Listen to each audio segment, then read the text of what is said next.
Hey guys, Marcin here, bringing another Dragon Ball Z Dokkan battle video, and so today we have the new Battlefield reset. Is the 85th Ultimate Clash, so we are going to go and run through this here very quickly, just have a bit of a chat about the state of the game and everything else going on as we go through. Obviously Battlefield, the overall strategy hasn't really changed in quite some time. For anyone who is newer to the game or not aware of exactly how these things work, right? The first enemy that you fight, so obviously in this case for this set of enemies that ends with Metal Cooler, it is Yajirobe. The typing of the enemy that you fight is always the typing of the final boss, right? So that means we know that Metal Cooler is now physical on this set of runs. And there are a couple of different schools of thought towards the best way of doing Battlefield, like the best strategies. I still stick with the mono teams, but obviously, you know, making categories within those mono typings. Because it's not unless we get the special event ones that we've seen for like the Worldwide or Anniversary Part 2, where we sometimes get these like multi-phase ones where the enemy is a different typing. But for the most part, in normal Battlefields, all of the enemies are just a single typing. So mono teams obviously work the best. You're not going to get, you know, one shot by a type disadvantage super if the wrong unit on the rotation takes the super attack. So I feel like this has always been the strongest way of doing this, or the easiest way of doing this, because if you want to build category teams for every single fight, and obviously just have a bunch of category teams, because of course you have to set all your units for Battlefield. If you just have a whole bunch of different categories, not only is there crossover with a lot of categories, so it's kind of like you have to remember like which ones should be on which teams. I just feel like that's a lot more confusing to manage, right? Whereas it's a lot easier to go in and just select like 7 or 8, because it's sometimes good to have an optional spare, right?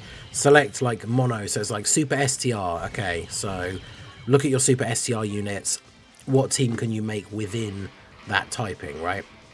And then what we do is for the very first fight, as we've now just done, very easy, Yajirobe not exactly a tough enemy, we go ahead and use our low-class warriors team, which is, it started off as being mostly the free-to-play Bardock team, but obviously there are summonable units on that team that we have as well, like the Int, Tora, the physical Fasha, so it's very easy to make like a nice and easy team Bardock team, and then that gets through that first phase nice and quick, and we don't have to worry too much about it. And that means that we have both of our STR typings, because if we're making mono teams, right, that's 10 teams, 5 of the super types and then 5 of the extreme types.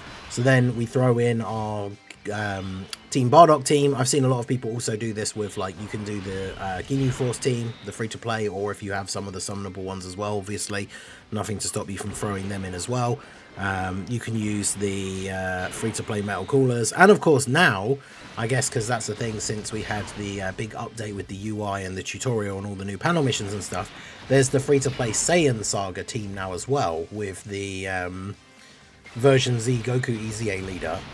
Obviously that helps, it always helps to have another summonable character that can sort of sub in as like a leader. So like if you have that free-to-play Saiyan Saga team and you have any of the Dokkan Fests that lead Saiyan Saga or LRs or anything, you can then throw them in, because you do need to bring, that's the only thing with Battlefield compared to every other mode, is instead of using a friend leader, you yourself set the 2 leaders, so you've always got to make sure you've got the right options for those, right? And so yeah, then we just carry on from there. Obviously beat Yajirobe with the easy team. Any version of like a free-to-play team that you want to use is good for that. Or if you wanted to make a category team just of a specific weaker category, it's just one of those ones that's easy to do with those like free-to-play full setup teams, because you're unlikely to be using them in any of the other setups, right? And then from there on, we just kind of go through using our teams that are of the right typing. Like Extreme Int, I've got like a, is essentially like a Terrifying Conquerors setup. Obviously Piccolo has a couple of other categories. I have all of these guys, which obviously really help us the sub leads, because they just have their typing 4 key and 150, so it's really easy to just make a team with them. And then yeah, we just throw on a bunch of these Terrifying Conquerors characters. I mean, you can see from this build, like some of these characters are quite old now, not exactly crazy powerful, but the earlier stages of the event are certainly a lot easier than the ones that we get to a little bit later on. And so then that comes to the strategy of like This is why I use the extreme teams first, because for the most part, obviously, it's kind of a thing with Dokkan and has been for some time now, right? But it's always the case for the most part of the game that the super type teams are just better. So even if some of the later bosses are super, we're still just using our super class teams later on because they are just that little bit better. But that all depends on your own box, right? It depends what's easier for you, what teams you can make. And it's one of those things, as new units come out, I sort of update my teams like a little bit. But I mean, this Extreme Int one hasn't changed for a very long time. I don't know if we even have any really new Extreme Int units. I think Boo is there for... we swapped in some extra people when we had that special worldwide one, because running like a margin power team obviously worked quite well, because I've got Buhan in there but didn't use him on the normal Extreme Int team. Extreme Physical, we got the full margin power setup. There's obviously full Wicked Bloodline is a good physical one as well, like Physical Cooler. There's the Super Strike like King Cold and Mecha Frieza, and of course recently we got that free-to-play like Freezer on Cooler exchange card. So yeah, full Wicked Bloodline. So at the end of the day, it's a case of making these mono teams, but still like within a category, right? So they still get the higher leader skill boost overall, rather than just bringing a leader that is like, you know, super physical 120 or 150 or something like that. If you can get some of these category leaders that are leading 170, 200, obviously now we have the 220 leads as well. So like for Super Tech and Super AGL, running the new anniversary characters as leads gives you a lot of options for their team. Not sure how good a super physical full power team. I guess that's the thing, you don't have to stick to super and extreme. Like you could make a separate extreme physical team that was all like margin power like we've done here, and then make a team for the Super Saiyan 2 Gohan from the anniversary that is all physical full power, and they don't necessarily all have to be super class, right, to fit under his leader skill as well. So that's something to bear in mind. But yeah, Battlefield, it's always nice when we get the initial reset, because obviously this is the one where we do get a decent amount of stones for doing this run through. Who do we want as the lead for here? You, and then you, I guess. Extreme AGL isn't the craziest in terms of our strong options here, but it is what it is. But yeah, this is the first reset, and then obviously we just get the weekly missions. I think, well, is it after this one are we finally going to get the new set of enemies where Metal Cooler isn't the final boss? I feel like he's been through, unless I'm forgetting one, he's been through every typing at this point, right? Because it would be nice to have a new set of enemies. Interesting to see what they come up with as well, because obviously the last couple of times that Battlefield has reset with a new set of enemies, the new final boss has been like the hardest boss, the hardest Battlefield boss so far by a significant margin. Like obviously they get a little bit more difficult as the time goes on with some of these final bosses, but it's usually the case that when the very first one like drops with a new set of enemies, people struggle with the last boss. A lot of the time, depending on, it's a case of like the boss has certain mechanics that maybe you're not used to the first time, because that's one big thing to remember with Battlefield, is a lot of these fights the enemies can be stunned or sealed, attack lowered, like all that kind of stuff. So having those units on the team is really useful. And I think a lot of the time when it comes to like the final bosses of big events, we obviously overlook, because a lot of red zone stages and the blue zone, all that kind of stuff, you can't do those effects to bosses. But that's the big thing with Metal Cooler, is Metal Cooler at the end of this run, he can go pretty crazy. Like he can super multiple times in a turn, and if you get unlucky he can be supering multiple times in slot 1. But once you get past that like slot 1 barrage, he can be affected by like all the status effects. So you can stun him, you can seal him, and so as long as you bring the right team build, it's pretty much a case of like after the first turn he just can't do anything to you, right? Like if you've got sealers on your team and stuff like that, right? So we're going to do Super Tech. We've got you. You have a Super Tech sub lead, and so then that means we can use any fused fighters, Earth protecting heroes, or pure Saiyans.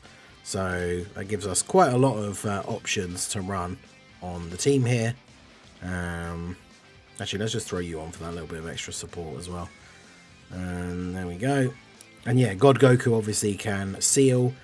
God Goku is one of those interesting ones where depending on who the enemy ends up being that is AGL, there's a lot of bosses throughout the Battlefield runs that are like movie bosses or pure Saiyans, so he gets his full damage reduction buff. Obviously here against Gohan he doesn't, but he's going to be post super attack, so as long as I think Gohan has the dodge icon, right? He can dodge. As long as he doesn't dodge Tech Goku's super attack, he's going to get sealed, so he's not going to do a lot of damage here anyway. Plus, you know, we got the 7-year gods on the team with their EZA now, so these are units that can absolutely make a huge difference in these Battlefield runs. But yeah, let me know what you guys think. Are you someone who, have you played Battlefield ever since the start? Is it something that you're just getting into? Obviously there is that sort of like, if you're a newer player, there is that sort of time gate on your account because you have to have a certain number of the awakened like UR characters to even be able to do it. And obviously even if you're someone who's reached the bare minimum threshold, that doesn't necessarily mean you're going to be able to make sets of teams that are good enough to get all the way through to the end. But at least, you know, the missions and the rewards are staggered, so if you can get most of the way through, you can get a decent amount of rewards. I remember, obviously, shout out to our boy Jay Fanta with his full free-to-play account. It took him a very long time to actually be able to fully beat a Battlefield with like a full free-to-play team. So yeah, there's differing levels of difficulty depending on your account. For a lot of people now, it is just a sort of like weekly reset thing. I know some people do the thing where like now that it's reset, right, you get missions for beating it 3 times, and some people will just play it 3 times through, like in the one go, and then potentially never touch it. Obviously each week on a Monday, weekly missions reset, which is essentially just to do 3 fights, and that gives you a bunch more of the Battlefield memories. It's always worth doing that, even if you just do the 3 fights and then stop. But what I usually do is I don't do the like all 3 wins in one go to get all of the missions done. I usually just do the one full complete clear, like the one that we're doing here, and then next week on Monday when we get the weekly reset to do 3 fights, I'll just do a full playthrough, and then that gets all the missions for like beating it a second time, and then same again when the next week rolls around for getting the missions for doing it the 3rd time. So I think that's probably the easiest way of doing it, but let me know what your guys' thoughts are. Are you one of these people? Do you just get all 3 runs done in a row? Do you then still do the weekly ones? I know some people don't even bother with that. And of course that brings us to the biggest issue, of course, which is the currency, the Battlefield memories. They've been trying to give out a few more with some of the recent ones, but yeah, the amount of Battlefield memories you get compared to how much everything in the shop actually costs is a little bit crazy. And of course the big ticket items are like the Battlefield LRs, which they release in like a sort of drip feed manner where you can only really get 1 copy every like, what is it, every month or 2 months when Battlefield resets. So you end up with these characters that like on their initial release you can only get them to 55%, and then by the time you can rainbow them, they've been out for almost a year, maybe slightly less, and by that point they're just not even usable, which I think the problem with that is the release like schedule being like that. The easiest way to get around that being a problem is to just release all the copies in one go, because you got to think about, in terms of designing the characters and like balance, which I know is already a awkward and stupid thing when it's just a PvE game. People say about like why do units need to be balanced a certain way, especially when we've had some crazy OP units in the past. But they have to design the unit so that like even if they feel like the unit is good like at rainbow on release, that doesn't really matter because we can only get 1 copy of them.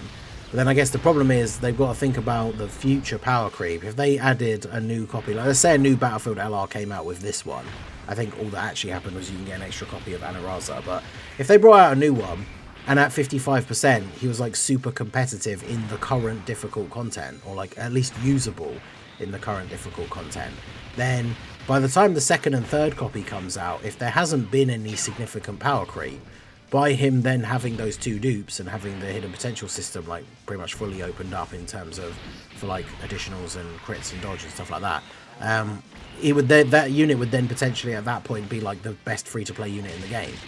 But at the same time, like, what's the issue with that? Especially if they cost so many Battlefield memories. So I think the whole concept of Battlefield LRs is just really bizarre. Like I say, they should just, all the copies should be available straight away, and they should be designed to be like good enough on release that if you bought all the copies and they were rainbow, you can actually use them in relevant content. Whereas, unfortunately, that's not really been the case. I don't know, some of the Battlefields, I'm trying to think back to all the ones like on release, whether they were actually good. I think the Int Metal Cooler Army on release was like relatively decent, although maybe I'm thinking about their EZA. And then Raza obviously not good. GT Cell and Freezer not good. Freezer and King Cold, I think I didn't get them straight away on release. I'm trying to remember, like their EZA was disappointing when it first came out.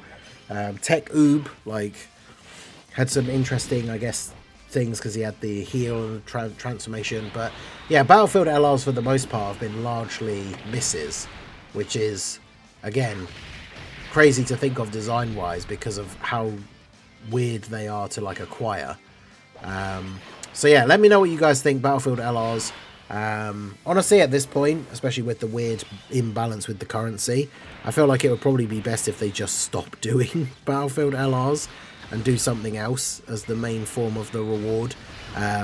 Even if they keep the same sort of system with the same amount of Battlefield memories that you get for each run and stuff like that, but maybe just make the things in the shop like link skill orbs and stuff like that, maybe.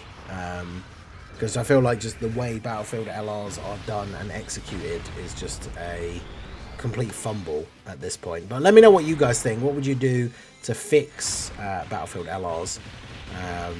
Like I said, I think the number one thing is just release all 5 copies at once. Because then even if someone is not necessarily going to be able to buy them all at once, at least you have the option to if you're someone that's been saving up your points. And, you know, some people, you know, there's going to be showcases, whether they're on the private server or from people who have just saved up all those points. Like, people will do private server showcases, because I imagine, I don't actually know what people like Truth or Goresh do for their ones, because like for me, I think when a new Battlefield LR comes out, I would much rather do like a private server showcase, because then I don't have to waste my Battlefield memories. And then if we do the Rainbow Showcase and that unit is absolutely terrible, then yeah, I haven't wasted any of my Battlefield memories. So for Super Physical, we'll do basically like a Goku family team, although obviously it's actually no, because you only lead Goku family, don't you? So we won't put you on there. We'll just put you on there for the support. Yeah, God Goku obviously leads Pure Saiyans and Hybrid Saiyans, and the Xeno Goku is a Goku family leader, so we can just make a full Pure or Hybrid Saiyan Goku family team. And then this team can be very good. Units like the Physical Bardock, obviously, kind of fallen off a little bit. I say fallen off a little bit. I'm being overly generous. Obviously, in terms of the current meta of difficult content, Physical Bardock is completely unusable. But for something like Battlefield, he's given that little bit of support, and then he has the Seal, which obviously can be very helpful against some of these bosses. But yeah, the super class category teams, I think I use a Goku family team for Physical and AGL, using the Super Saiyan 4 Goku, and then like the Pan as the sub leader. Super In, we're obviously using Bond of Master and Disciple. So yeah, some of the super categories are very, very strong against these bosses, because I'm not sure what the intended level of like difficulty is meant to be for Battlefield, because obviously with these later fights they do start to get a little bit harder, but when you're running the sort of category mono builds, they're not usually too bad. Outside of obviously the final bosses can be a little bit crazy. I guess the interesting thing is the final boss Cooler being Physical. My Extreme STR team is like a sort of like Terrifying Conquerors. It's like Cooler, a couple of Freezers, and then like the Turles are on there, Turles Army, and then like the TUR version of the LR. I'm not sure how good they'd actually be against the final boss, because none of them are really like super good slot 1 tanks. Obviously I normally use the Extreme STR team just a lot earlier in the event when we're fighting one of the random like level 1 or 2 physical stages. So with the final stage being Physical, I'm not sure how well that we're actually going to do with the Extreme team. So hopefully the Super STR team just clutches it up and gets it done in the one try. I mean, Super STR, we obviously have like Beast, Kaba. I think the team build that I have set up for it now is basically like superheroes plus like Bond of Master and Disciple, like basically Beast's leader skill. Oh right, yeah, this guy's stunned. Alright, well, actually, yeah, who cares? I was going to say, we'll put you in a different slot to make sure you get your 7 orbs, but it doesn't matter because he's stunned, so we've just won anyway. So yeah, we'll go ahead and finish this guy off with the Physical Bardock, and then... Okay, Physical Bardock didn't actually finish him off. Yeah, like I say, he's aged quite badly. I mean, I know some people weren't huge fans of him on release, but I thought his EZA was relatively useful. He does have the annoying sort of mechanic of he had to be hit first to then be stronger defensively, so the first hit could be painful, especially if it was a super. But he was quite useful for a while after he got his EZA. And I've got Extreme STR Fat Boo, so Super AGL. Again, using a Goku family team. Technically, you're a Goku family unit. So this team has gotten a lot of buffs since the anniversary, with 2 anniversary headliners, and we've got the free-to-play LR Bardock as well. So Super AGL. I could probably rework the leader skill for this, because obviously Super Saiyan 4 Goku is not particularly crazy anymore, right? Especially without the anniversary buff. That was a fun time with like the pre-anniversary buffs to those anniversary characters, using them in something like Battlefield, because those buffs made them really, really good.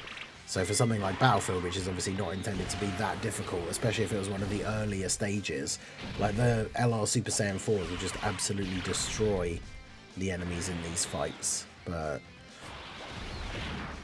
I mean, to be fair, Vegeta still took 200k. I know Vegeta's not really like a slot 1. We didn't really have a slot 1 unit, like a proper slot 1 unit on this turn, but Vegeta taking 200k from the STR Fat Boo is a bit more than I was expecting. Mine is only 55%, but obviously we still got plenty of HP to spare.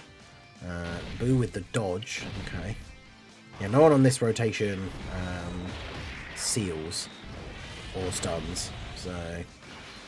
But I don't think it matters too much. We've got a decent bit of damage output. I don't think we'll kill him in this one turn, but we will do a lot of damage. Bardock getting the additional is obviously good as well. I love using AGL LR Bardock. He's so good. I keep saying it every time we use him, but like really want a new unit to come out that gives him a 220 lead, because I feel like he's going to be very, very impressive on that kind of setup.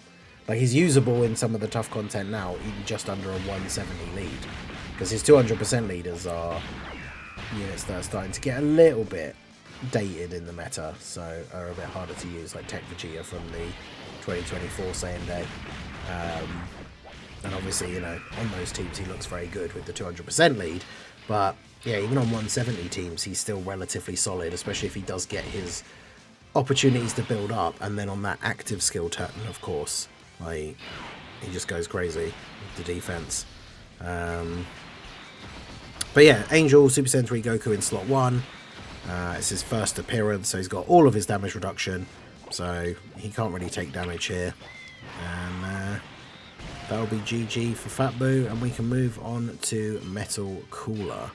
So yeah, unfortunately, I said at the very beginning we'd talk about the state of the game a little bit. We've kind of really just been talking about Battlefield, but this obviously came out today.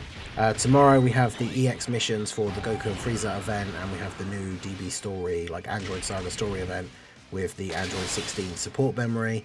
As far as we know, as of right now, that is essentially it for the week. However, I need to see if I can see it here again. I did see a thread with some comments from Rick, one of the data miner guys, about when we could potentially see another one upcoming. I should probably just bring his page up here, because obviously Golden Week we know is going to be towards the end of the month. Trying to think where the thread I was, saw. Yeah, it was an Annie post. Don't think we get anything from this this week aside from the events and missions that we already know about.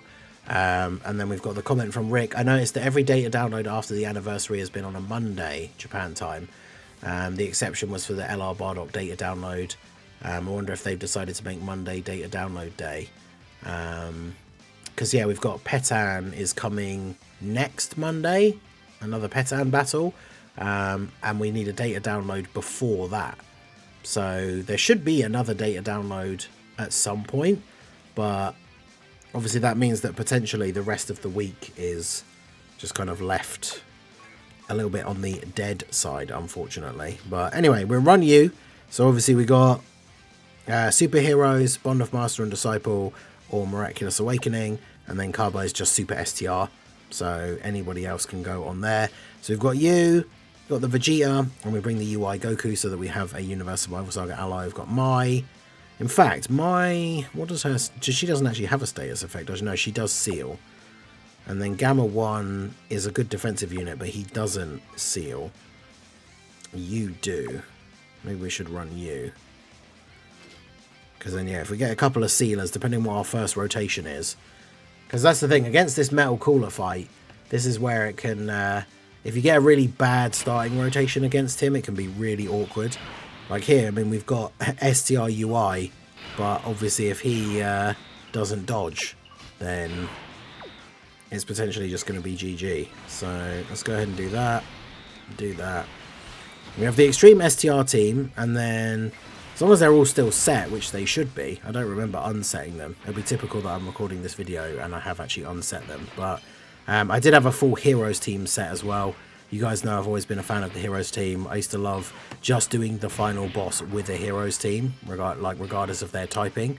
But I did change some of the slots around when we had that worldwide one, so I actually can't remember if I still have that set. But I have a couple of other units that are still in the battlefield, like library or roster. And if we do end up like crashing out here with the Super STR team, like I say, I don't think the Extreme STR team would be that good. Because they don't really have like a really good dedicated slot 1 unit, and with all the supers that Cooler does, like I say, you kind of need to, it's this getting past this first turn is the most important part. So STR UI actually coming in clutch, right, getting those dodges against the initial supers, getting those buffs, and then yeah, he took like a normal, didn't take too much damage, and then Mai gets the seal here, and so now we're all good basically. Don't have to worry about getting super. She got the additional super as well, so she gets the extra damage reduction. So she should now be fine taking these hits in slot 3, or this hit I should say. And yeah, now she's sealed, and so, or he's sealed, which means we can go ahead and do we want, I guess you can get away with you in slot 1 just for the start. All the orbs for you, that's good.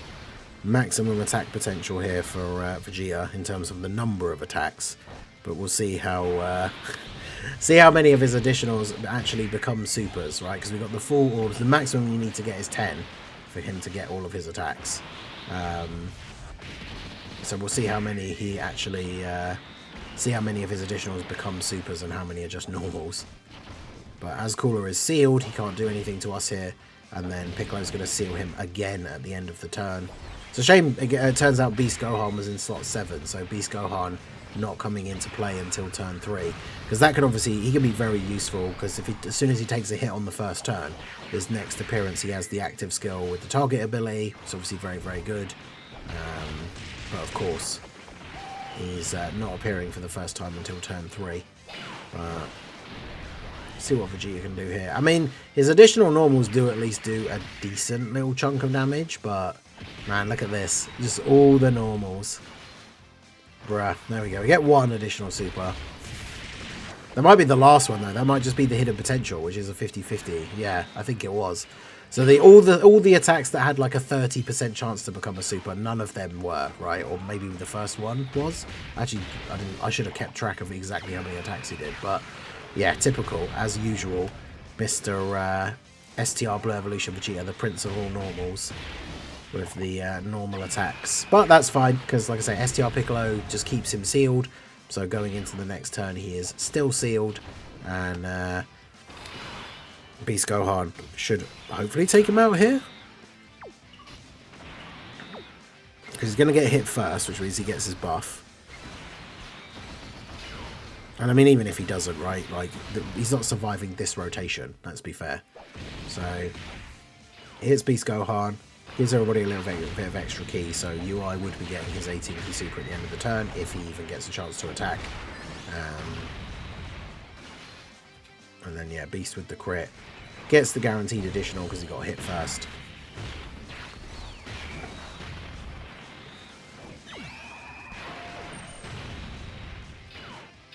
Okay, and then, yeah, Future Gohan probably finishes him off here. 8.6. Obviously, remember, Karma's only got like a 150 lead, right? So we're not seeing the kind of numbers that we see when these guys are on 200% teams. But there you go. So that is Metal Cooler taken out with the Super STR team. Let me know how you guys got on with this new Battlefield reset. What team setup did you use to run through? And for Metal Cooler himself, do let me know down below. But that gets us all of the missions. Decent little chunk of stones, as well as some other items as well. We can go and collect some of them you get for like as you're beating the stages, and then we can go and grab these other ones from the gift box as well. So there you go. So let me know how you guys got on. A couple of different discussion points throughout the video, so let me know your thoughts down below in the comment section on Battlefield LRs, on the state of the game at the moment and all of that stuff. Let me know your thoughts in the comment section. So that is going to be it for the video, guys. This has been the Masked Ningen. Smash that like button, subscribe to the channel if you are new. Check out the links down below, and I will see you all again soon. Have a good one.